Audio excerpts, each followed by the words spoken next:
boobu yàlla yërëm ko xare ko àjjana. Alors ñu wax ci actualité réew mi malgré tout faaw ñu jéem ko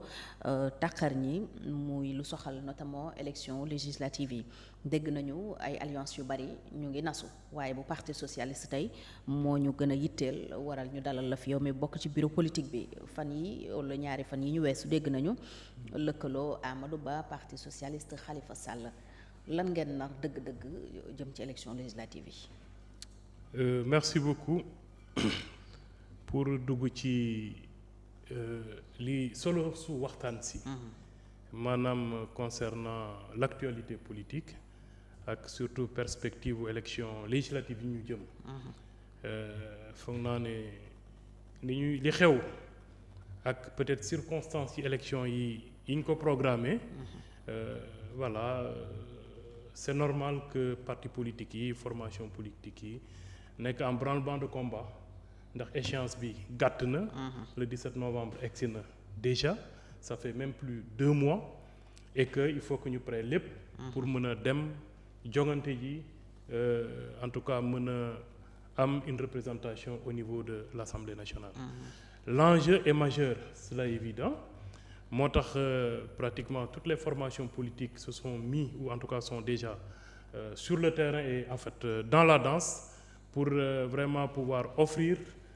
s'offrir en tout cas les meilleures chances pour mën a am une bonne représentation au sein de l'hémicycle li ñu mën a wax nag de manière générale je crois que coalition moom du lu bees du gan fii Sénégal et qu'à chaque fois que échéance électorale yegg si rek parti yi mën a dañuy daje et puis se retrouver pour mën a dem jongante ji et puis xool lu ñu mën a am rek wala lu ñu mën a for donc ça leur permettra d'avoir une voix au niveau de l'Assemblée nationale concernant en tout cas suma parti évidemment à l'instar des autres formations politiques gis nañ ne temps yi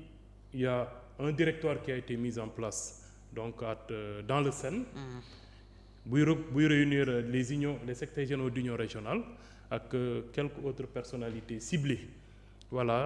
pour ñu mën di rencontrer autour de madame la secrétaire générale du parti socialiste Aminata Mbengue Ndiaye mën a discuter avec yeneen formation politique yi nga xamante ne nangu nañ ànd ak parti socialiste pour constituer une coalition électorale ma ne rek di fàttali que ne suñu amoon nañ fee assise plutôt benn séminaire bu ñu fi organisé woon le week-end du 31 au 1er je crois et que au sortir de ce séminaire amoon na ay recommandations yi nga xamante ne parti bi defoon na ko maanaam que parti bi na fexe dem en coalition xalaatuñ parce que boobu ñun jàppoon nañ ne Benno Bokk Yaakaar déjà jeex na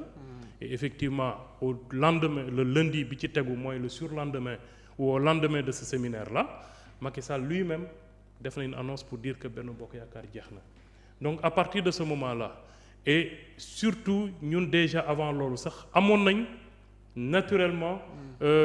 l'objectif de nous retrouver en tant que socialistes en tant que la gauche waxtaan ak ñi nga xamante ne ñun ñoo bokk gis-gis ak jëm-jëm pour mën a constituer une coalition ci kaw loolu il y a eu une première rencontre avec nos anciens dissidents à savoir Khalifa Sall accompagné du maire de Dakar Barthélémy Diaz ak un de nos camarades qui a voulu être en tout cas qui a été candidat peut-être recalé Jean-Baptiste Diouf mooy le maire de Grand Dakar secrétaire général Aminata Mbengue Ndiaye effectivement recevoir woon na leen waxtaanoon nañ bon lañ jëlee woon ci waxtaan ba moo dina ñoom ils sont dans les bonnes dispositions éventuellement pour waxtaan ak parti bi xool nu ñuy def ba rapprochement amaat donc bi loolu weesoo ba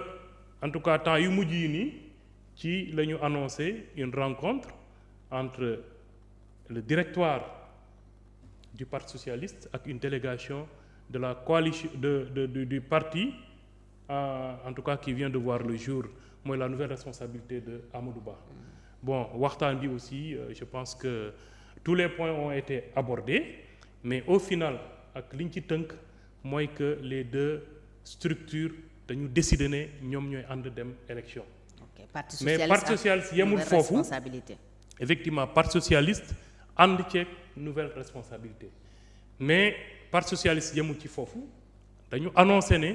au-delà donc de ces deux entités yi nga xamante ne officialisé nañ ubbeeku woon nañ encore pour beneen ou yeneen formation ou mouvement ou personnalité yoo xamante ne namoon nañ ñoo fekk si ñu pour gën a ñoŋal en tout cas coalition boobu c'est vrai que dégg nañ le même jour bi parti socialiste di rencontrer la nouvelle responsabilité avec Amadou Ba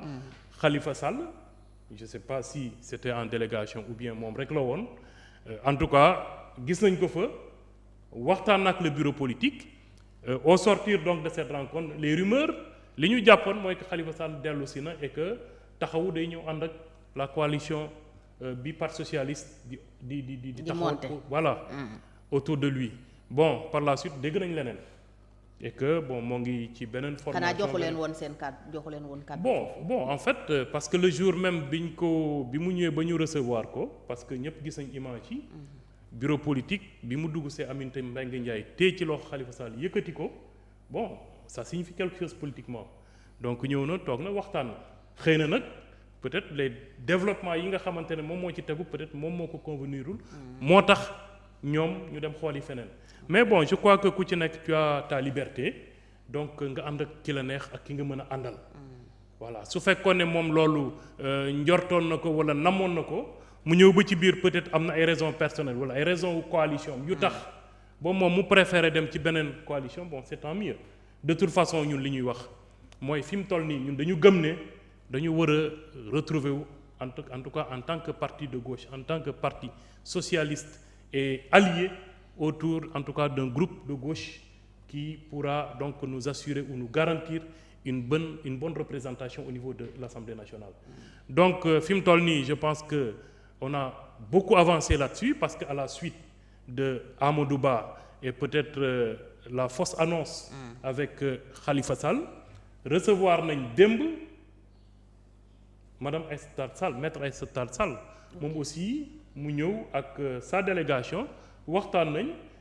mu manifester en tout cas son désir donc mu rejoindre déjà coalition bi nga xam ne moo nekk en gestation parti socialiste nouvelle responsabilité ak ñeneen ñi nga xam ne ñooy kon ni di ñëw donc déjà on est toujours dans cette dynamique là te foog naa ne li ëpp ci militants socialistes yi loolu lañ namoon voilà les retrouvailles socialistes maintenant voilà au-delà des retrouvailles socialistes comme fi mu toll nii waxu élection la ñuy wax man je pense que avoir une bonne coalition électorale pour nous assurer une bonne représentation à l'Assemblée nationale loolu mu ëpp solo que bëgg a mettre la priorité sur les retrouvailles su mënee nekk c'est tant mieux te gis nañ ne y a des pas qui sont avancés là-dessus parce que su Aïssata ñëwee déjà c'est quelque chose parce que ci la bokkoon Khalifa ñëw na ñëwul bon il y a déjà une tentative de rapprochement bon j'espère que suñu génnee élection yi loolu mën na poursuivre mais l'essentiel fi mu toll ni ñun dañuy def focus sur suñu élection législative ak suñu représentation maintenant su loolu yëpp passé ñun aussi am nañu appréciation bi ñuy def ci naka la ñu tëralee mbir mi wala naka la ko parti bi di organiser parce que li ñu tàmmaloon mooy que chaque fois suñu waree dem ci échéance électorale lu mu xat nag parce que nag l'urgence ne peut pas justifier certaines attitudes ou bien certains comportements surtout certaines violations des procédures nos procédures voudraient qu'à chaque fois suñu waree dem pour investir dans des listes dañuy convoquer suñu commission administrative maanaam nos coordinations départementales avec les délégués loolu nañ les CA de coordination ñu toog waxtaanee élection yi waxtaanee enjeux yi pour mu servir d'abord d'information aux militants ensuite maintenant ñu def des propositions d'investiture sur des bases logiques mais surtout démocratiques voilà donc par rapport à nos textes bien entendu en respectant nos textes et sur cette base-là et de manière consensuelle dans chaque coordination c'est-à-dire dans chaque département dañuy d'accord ne diw ak diw la ñu investir comme titulaire diw ak diw la ñu investir comme suppléant maintenant pour ce qui est de l'investir au niveau de la liste nationale boobu c'est moins compliqué c'est vrai que c'est l'apanage de la direction du parti secrétaire général ak bureau politique ñoom ñooy décider mais xam nañ ne xam nañ nu muy tëree nu ñu koy tëralee dañu naan pour la liste nationale on met en priorité les femmes et les jeunes donc soo weesoo la tête de liste li nga ciy teg mooy les femmes. ensuite les jeunes noonu lañ ko mës a defee. mais ñun li ñu njort mooy dañu gis ne ou dañu yaakaar ne suñu liste